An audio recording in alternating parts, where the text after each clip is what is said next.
I hope you're doing well. This is Amna, the marketing strategist and automation expert. And today I'm going to give you a complete step-by-step walkthrough of how you can automate your client's onboarding process, either you're running an agency or your own business. So let's dive into the main details of why we need an automated client's onboarding process and how it benefits the business. So as you all know, once you have more clients coming in your pipeline, it's very important that you increase their fulfillment rate so that you're not spending a lot of time on one client and you don't have any time to onboard the next one. So it's very important that everything is templated, everything is in place, and automation is running on the back end so that you can only focus on the most important things. So first of all, as you know, I use most of the time Gohighlevel for my own business and to even test all of my automation systems on the CRM. So if you're new to Gohighlevel, you can always find an affiliate link in the bottom of this video to sign up for a free 30-day trial on Gohighlevel. Also, I'm going to give you all of my free resources as bonuses if you sign up under my affiliate. All of my bonuses are attached also in the description. It's more than 8,000 worth of bonuses that you can get, everything including my sales process, including my automated system, my follow-ups, my emails, all the sales strategies that I've used for scaling more than 500 businesses. It all starts from automating our contract and invoicing process, and here is how we do it. So we create a document or a contract and put it all in template format. Make sure that you use custom values so that it's all customized when it's being sent to the client. You add the related details to the contract, the scope of work, the time frame, the terms and conditions, the results, all of these. And you can always use a template just to start with if you don't know the details and how it should be. And if you want to get the exact same contracts or the details of the same snapshot that I'm using, you can always find the snapshot link in the video description below. And as you can see, I've plugged this pricing option at the bottom, and this helps you pick any product from your product list. And right now I'm just using one basic package right here, but you can always plug more packages in case the clients need them, and then customize this to be sent over. We want to make sure that we drop all the mandatory fields at the bottom of the contract, like signature and date and time, also an agreement checkbox right there. Also, if you want to plug your terms and condition at the bottom, that's on you. Again, you can use a separate contract as well, or plug it at the bottom of the original one. Make sure you use the custom values so that it's all templated and you don't have to manually add things in here based on the contract. And then alongside, we also want to make sure that we have our products being added in the product list area of Gohighlevel. We can always import products from Stripe. So for example, let's say if you're offering them Facebook ads or Google ads as a service, or if you're a business owner, you're adding whatever course or a product or coaching program, whatever it is for you, or even a free ebook or whatever, you want to make sure that that's in there in your product list area. From there on, we want to make sure that we also have an invoice template in place. So that's the main part, as you can see. So we want to make sure that we send the contract and the invoice at the same time so that the client can see the contract and also take action on the invoice and pay you. So for that, we also have a tracking pipeline in place that I'm going to show you here. So based on what the client has done, we always track the stages. If we need to send them the proposal, we simply drag and drop them here. And if we have received the payment or the signed contract from them, the system is going to auto add these cards based on what they have done so far in the onboarding process.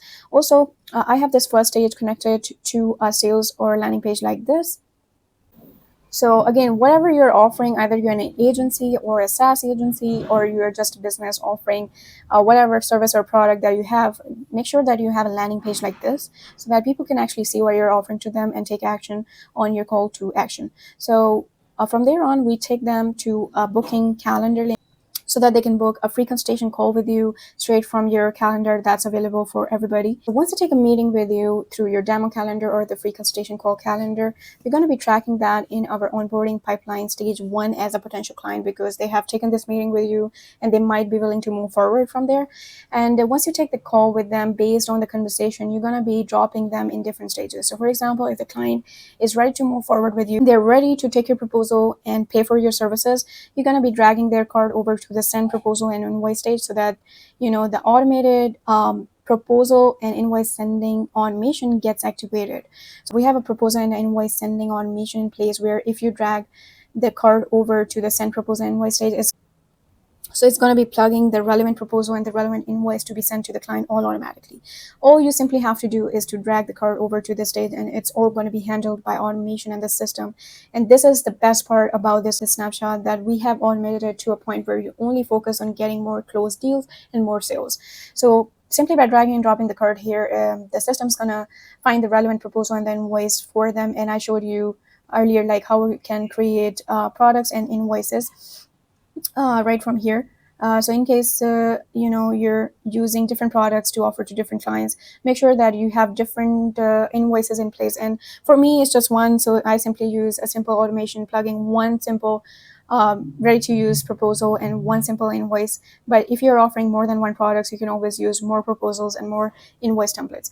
So from there on, what happens workflow and automation area, you want to make sure that you have all these automated triggers in place, where you automate sending the proposal and the invoice, also tracking if the invoice is being paid or the contract being signed.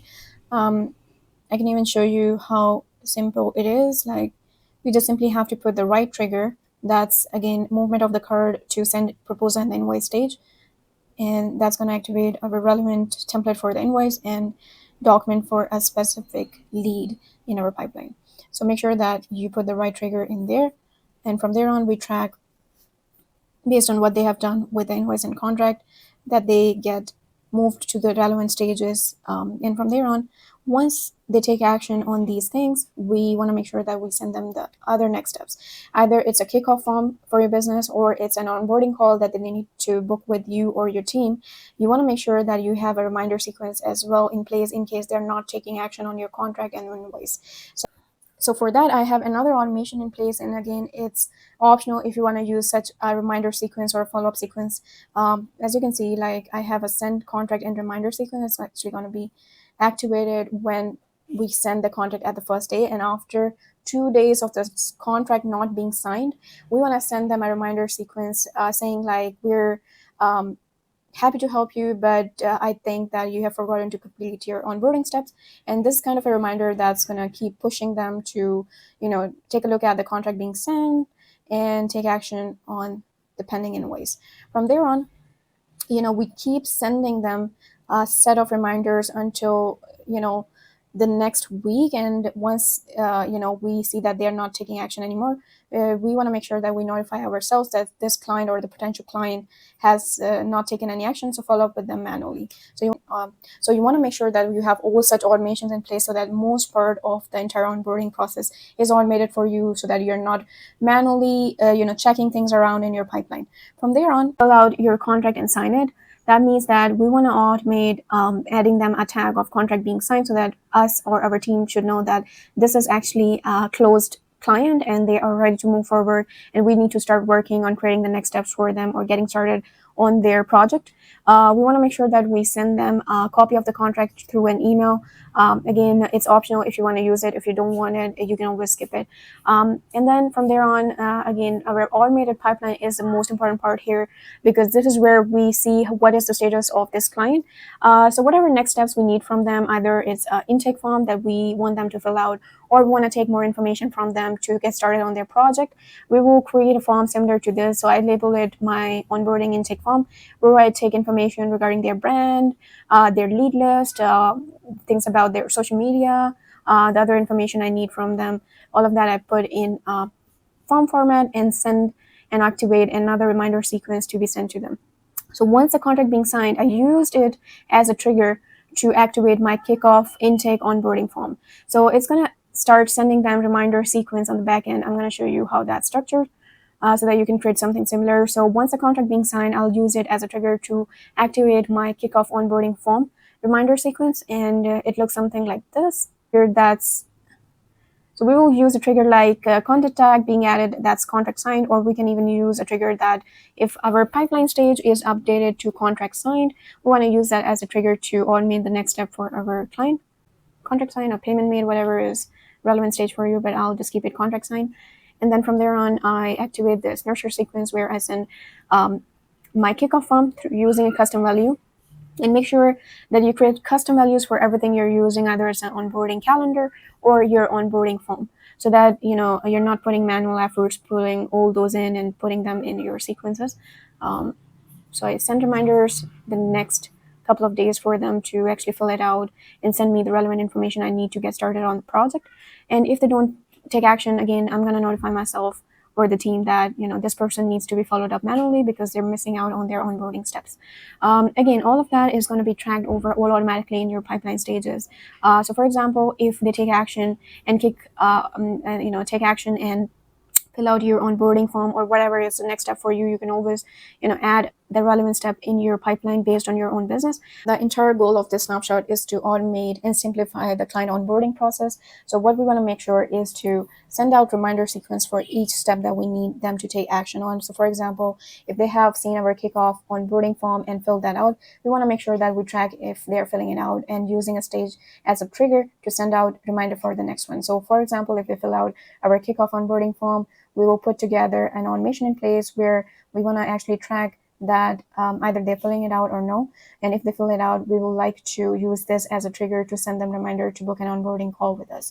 And I can give you a little overview of how it should be. I use the kickoff form being submitted as a trigger to send them a reminder to book an onboarding call with my team. And you can use a trigger you can use a trigger of a tag, or you can use the form being filled out as a trigger. That's our onboarding form, like that. And again, it's going to activate sending them the reminder to book an onboarding call with you. And make sure you have some templates in place where you're using custom values to take them back to the calendar link for your onboarding call. Again, this is a separate calendar than your free consultation call calendar. I'll show you that in a bit as well. So you need to make sure that you have two different kind of calendars. One is your free consultation calendar. That's you're going to be using on your main funnel to have them book a demo or a free consultation call with you. And then you have a client's onboarding call calendar, which is only relevant to the people who are actually a closed deal and ready to move forward with you and paid the deposit, have completed the onboarding steps. And that's what we plug in our nurture sequence right here. And once they fill out, for example, once they fill out the kickoff onboarding form and we send them the reminder sequence and they take action on booking the onboarding call with you, that means that now we need to remove them from the onboarding call reminder sequence. And if you are watching this, I would love to drop you a free booking onboarding progress tracking list that you can always use as a reminder one day before or 15 minutes onboarding before, as so a that doc they're for your not, own team, missing out out on this and then important onboarding. all you have call. to do is to Again, drop me a message. We're going to be tracking all that in our pipeline stages so that your team can only you can find the the most link and message important me tasks directly that they in the need to take description care of of this in the video. backend.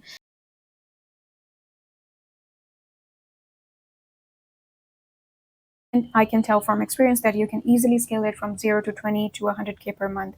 The main purpose of the snapshot is to get more booked appointments and more closed deals. And again, if you want to use the same snapshot that I showed in the video, you can find a link in the description to get this all preloaded with all the campaigns and automation that I showed, along with a landing page template that looks like this. You can use it for your agency website or agency, booking page, sales page, whatever you want to make out of it. But this is also a proven to work template. Also, I would like you to know that I offer the snapshot absolutely free if you sign up as my affiliate, and a ton of other resources as well. You will find this link for my affiliate as well in the description. And I would also like to mention that I offer a ton of other resources like my proven to work funnel templates, my proven to work website templates, and you can also find that under my website link. That's gohighlevelexpert.com. If you go to gohighlevelexpert.com, you can also find a ton of other resources that are proven to work and are giving me great results. And also some of them have tripled or doubled sales for myself or my clients. Again, I would really appreciate if you explore my website for more resources like this. Again, if you're new to Go High Level, I would love to help you out and drop you my free consultation call link in the description below. And I hope this video is helpful for you guys to structure your own Go High Level the way that it maximize and optimize your own business processes. Thanks for staying till the end of this video, and yeah, I'll see you in the next one. Thank you.